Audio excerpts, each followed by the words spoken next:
What's up, y'all? Welcome back to the Purpose of Money podcast. Today, I'm super excited. We are going to talk about one of my favorite countries, Haiti, and what we can do to help Haitians right now in this crazy, crazy times. Today, I have special guest Stephania Andrew. We're going to talk about all the work that she's doing in Haiti, why you need to care, and so much more.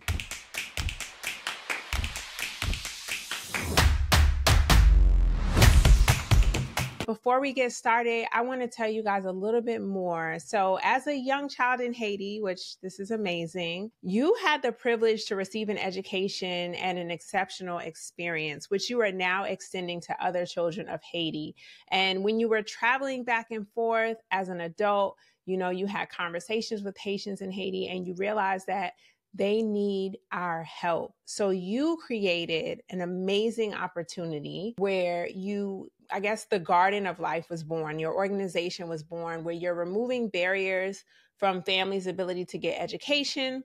And you're also providing opportunities, hopes, and dreams for our young children of Haiti.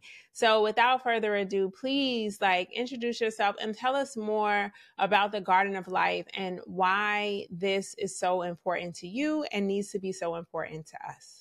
Hi. Hello, everyone. How are you? I'm super excited to be a part of your podcast and a part of your show.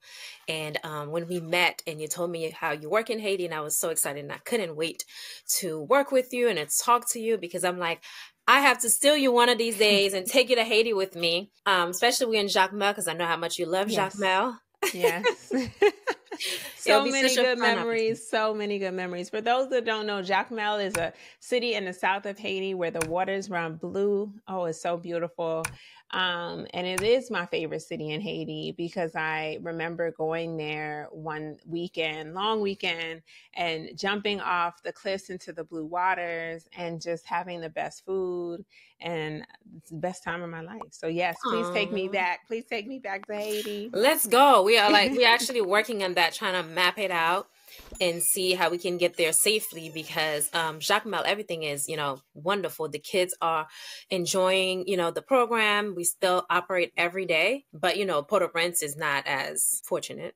Yes. And let's talk about that because on the news, that's all you see, right? Port-au-Prince is just declining. Gangs have taken over the city and they are literally controlling everything and anything that passes through. So how far removed are you from what's happening in the capital? Because Haiti's pretty small, but I know it's hours of a drive between Jacmel and Port-au-Prince. How is what's happening in the capital impacting your organization and the students that are participating there? As far as their personal safety, it doesn't affect it because we're about 3 hours away from Port-au-Prince. And where we are in Jacmel, we are there at Kamaya, which is in the ville Jacmel, but a little bit on the outside, Mm-hmm. So for us, it's more of the resources because, everything passes through Port-au-Prince. So it's hard to get resources to come to us. So as far as us shipping food, nothing was coming in and out of the country. So of course, inflation will definitely impact our work that we're doing and how we feed the kids every day from Monday through Friday. As long as they come in the program, we feed them. Some of them, it's their only meal that they get. And when we don't have opportunities to feed them, a lot of them will reach out, Madame, we are hungry.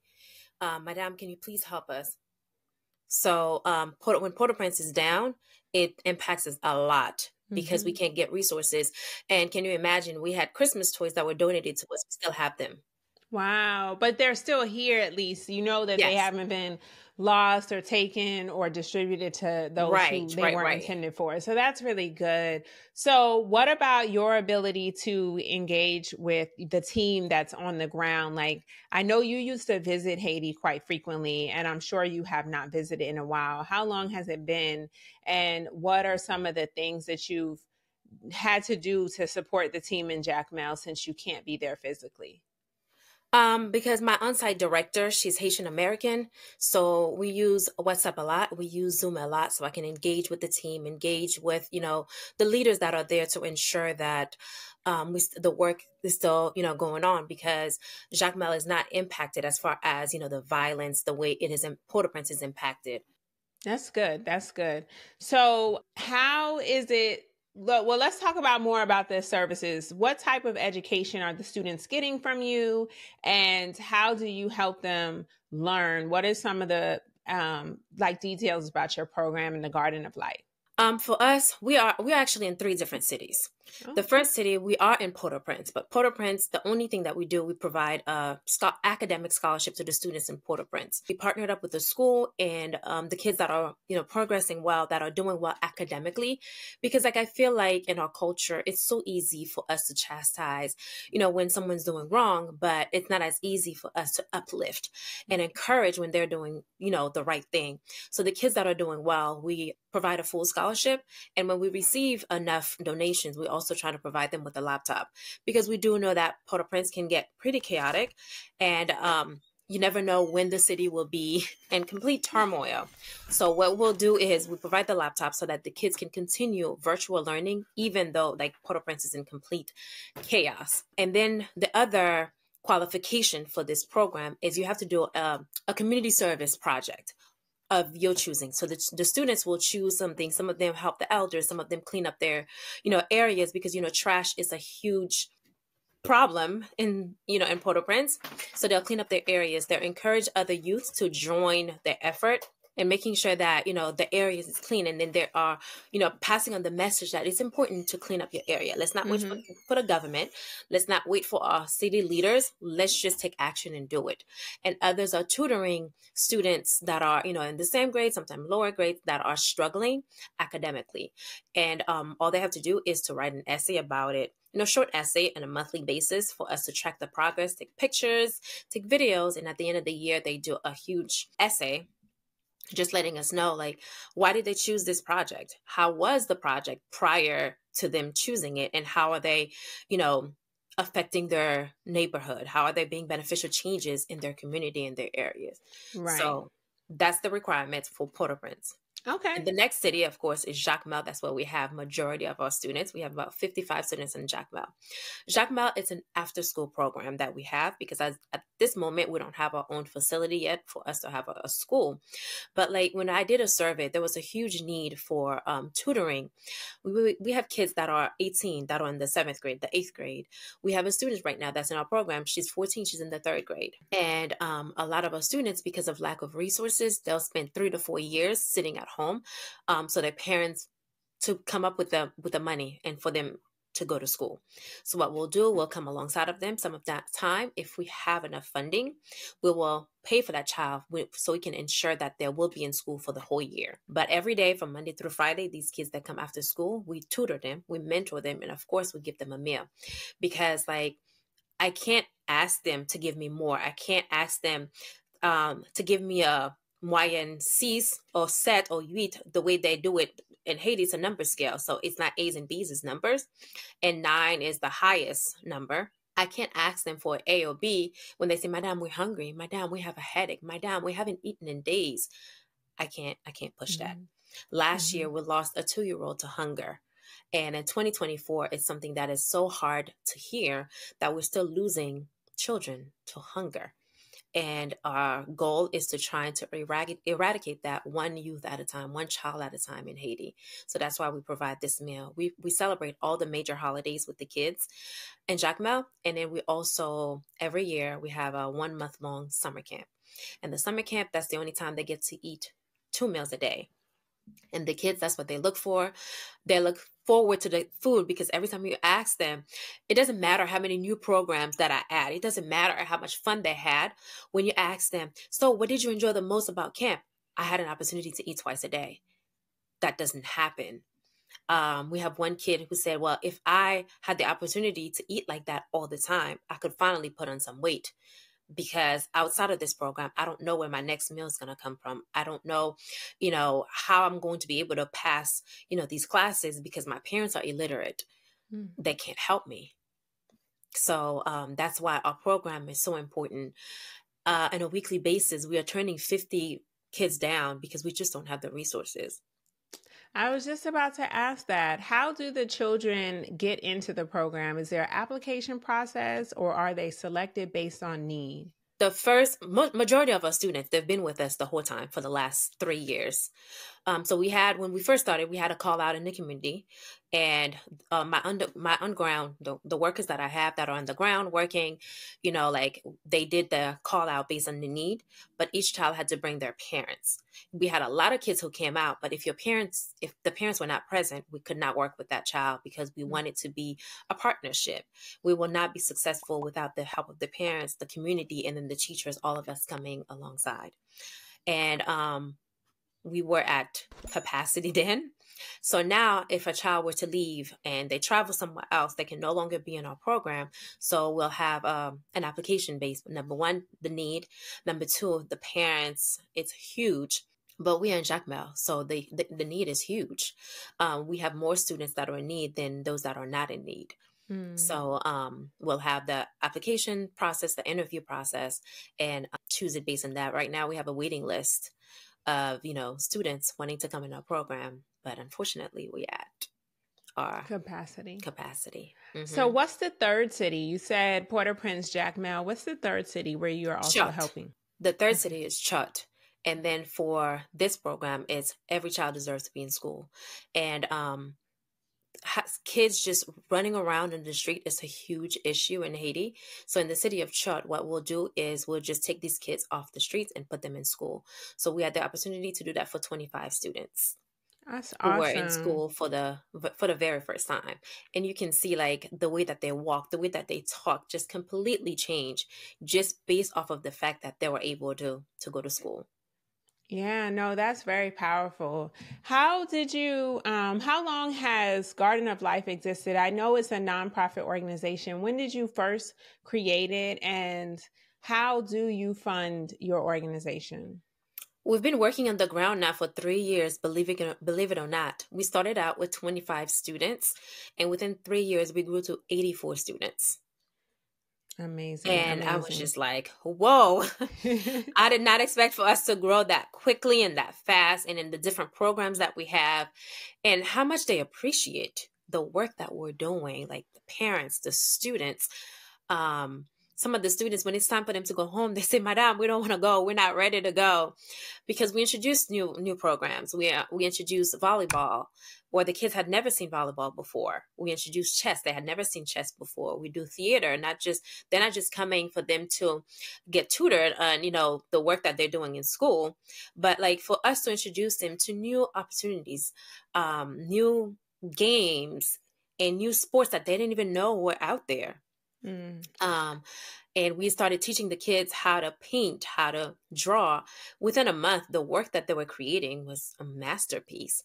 Right now, most of our funding is through individuals that are donating through our website, and some people go through our social media to see the work that we're doing. But we need a lot more help because, as you can see, once Port-au-Prince is shut down, we can budget, let's say, $1,000 a month just for the food. But when something happens to Port-au-Prince, inflation can double that to $1,500 to $2,000, where you're getting the same amount of food that you were getting for $1,000, sometimes even less, because there's a lack of resources.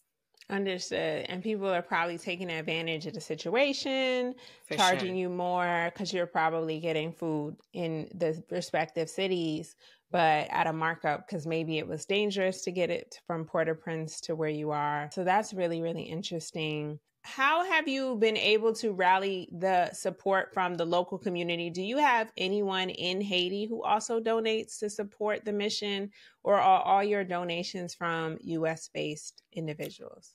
As of right now, all of our donations are from U.S.-based. Interesting. But you do have a lot of the people in the community who know that you are there and they're using the program for their own children. They're just not in a financial position to support. Right? For sure. I mean, they donate in other ways. They donate their time.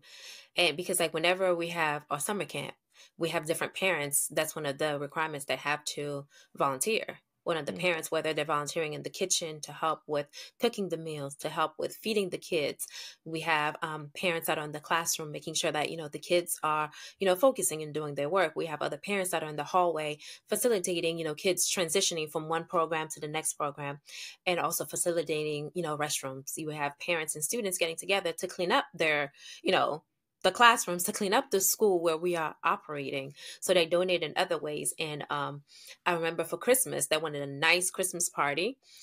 So the parents, they all came together and donated cups. So each child brought, however many cups they had from their homes. And then afterwards, they all washed it and took it back to their house.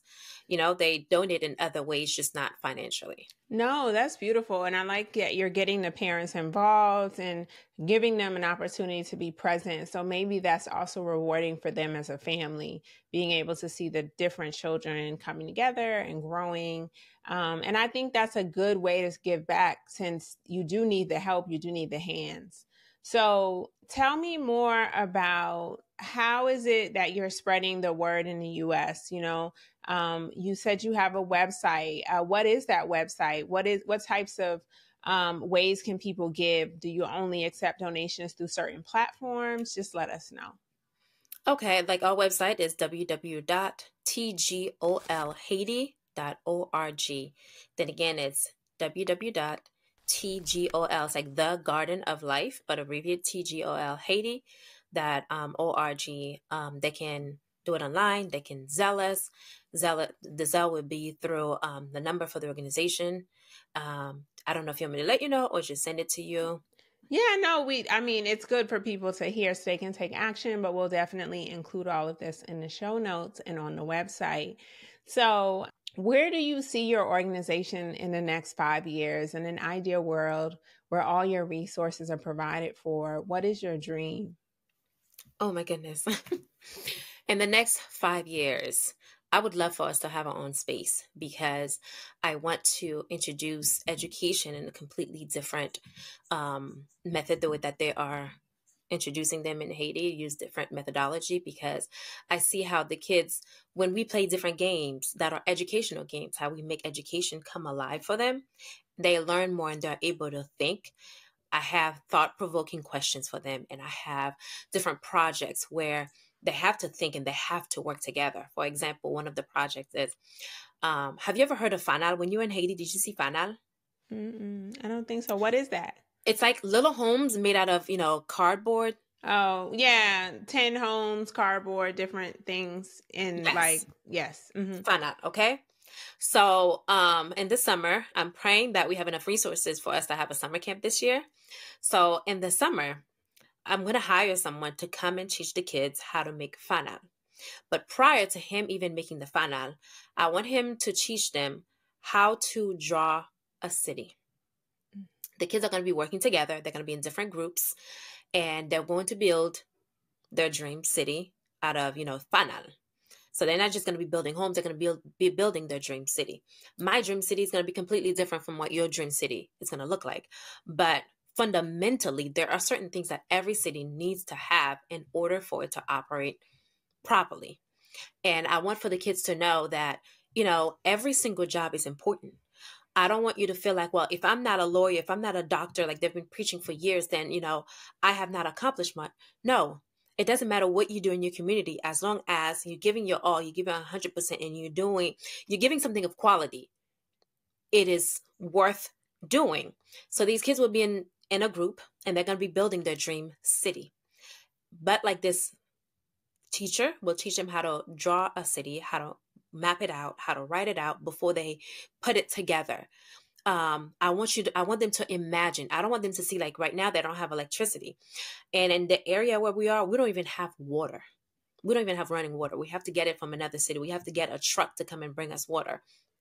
But no, I want them to add water to it. I want them to add 24 hours electricity. I want them to have, big hospitals, schools, everything that a city will need to operate. So they're going to be working in that community and in a group together, because if today they can dream about their dream city, they can build it out of cardboard, they can build it out of whatever material that they will need. Tomorrow they'll be rebuilding their community, and eventually these kids will be rebuilding Haiti. That's the whole idea behind it. That's why I said, I want them to go further. I want them to start thinking. And in my ideal world, not only will we have our own school, but we would have a campus where I would have, libraries, because I did a survey asking how many of our kids, even kids outside of the program, read for leisure. And can they give me a list of books that they read? I didn't find out 1%. It was 0. That So we're not nobody's reading for fun. No, Because they no. can't read in some cases, and then you're teaching children who might be behind or trying to catch up. One, and number two, having access to books is not that easy, because there's one library in town that I asked them to go check it out if they can make a library card, but you had to pay to open up a library card. Plus, you have to pay to check it out for a week. It's on a weekly basis. And for a population that's already not reading, how much can you really read in 1 week? How much can you retain? So I decided to launch a literature program in Jacmel, where I bought over 1,000 books. It's in, where we are. And in the summer, for an hour, every child must read. And then there's a facilitator that's in the room will facilitate with this, with the students when they're presenting, help them develop the characters, help them understand, the setting of this story. Where did it take place? How is this character evolving? So, and things like that. And the kids are, wow, madam, I didn't know that this existed, because I'm like, you can leave Haiti and go to Africa and come to the US and learn about how to, build cars, build airplanes without ever leaving your living room, just through literature. So we launched this literature program. And then our kids that are much older right now, my goal is I'm looking into trade schools for them. While they are in our program, they're going to trade school in order for them to have something to be able to use their hands by the time they graduate, and for them not to struggle. Right. So teaching a trade and educating them. Exactly. When you say using your hands. Okay. No, that's amazing. My goal is that in the next 5 years for us to double, triple in numbers, and, of course, the quality of education that we are offering. Because if I could eradicate this illiterate issue that we have in Haiti with one youth at a time, where right now it's like 98% of the population is illiterate. In the next 5 years, if I can bring that down to 50%, 60%, that's our goal, and to be operating in all 10 departments in Haiti. This is a question because some people don't realize this. The French, before Haiti was independent, the French control the country. So a lot of Haitians do speak French in a formal setting. That's the official language. But Creole, Haitian Creole, is actually spoken amongst the people and on like a familial and within the community basis. So when you say you are educating the children and they're reading, I'm assuming most of these books are in French, but do you also have anything that's in Haitian Creole? Because it's so hard to find books in Haitian Creole. It's such a verbal language, more so than written. But what is the official language that you're using for education, for books, and for instruction? I mean, as of right now, because we are an after-school program, we have to use the books that the kids bring to us because the kids are in different schools. They're not all in the same school. It's a program that we have in the community. But we do have books in both French and Creole, because the books that I purchased it from he was an old professor who retired. So he had a library of books. So the books are in both French, Creole, and we have some very elementary books in English too, because my goal is for the kids to learn English once we have enough resources, and also for them to learn technology. Awesome. No, that is really, really exciting. So I love this. And I hope that those who are listening take an active interest in learning more, checking out the website, seeing how they can personally support your organization, just for transparency. And also so we understand how much we really need to give. What does the Garden of Life need for a successful year? Do you have like a budget off the top of your head that you need to run the organization and to help feed the children? I do. In order for us to have a successful year and operate in all 3 cities, and for it to operate as is, that's without adding anything extra, we'll need about 50,000, because food is very expensive in Haiti, and I'm sure that So the biggest budget will be Jacmel, of course, because we operate every day. So we'll need about 50,000 to operate. And to break it down, it'll be 30,000 for Jacmel, 10,000 for Port-au-Prince, and 10,000 for Chut. Excellent. Thank you so much for sharing that. Thank you so much for sharing your story and being on the Purpose of Money podcast. I do ask all of my guests this question, and I would love to know your answer too. The name of the show is called The Purpose of Money. So I would love to know, what is your purpose for money?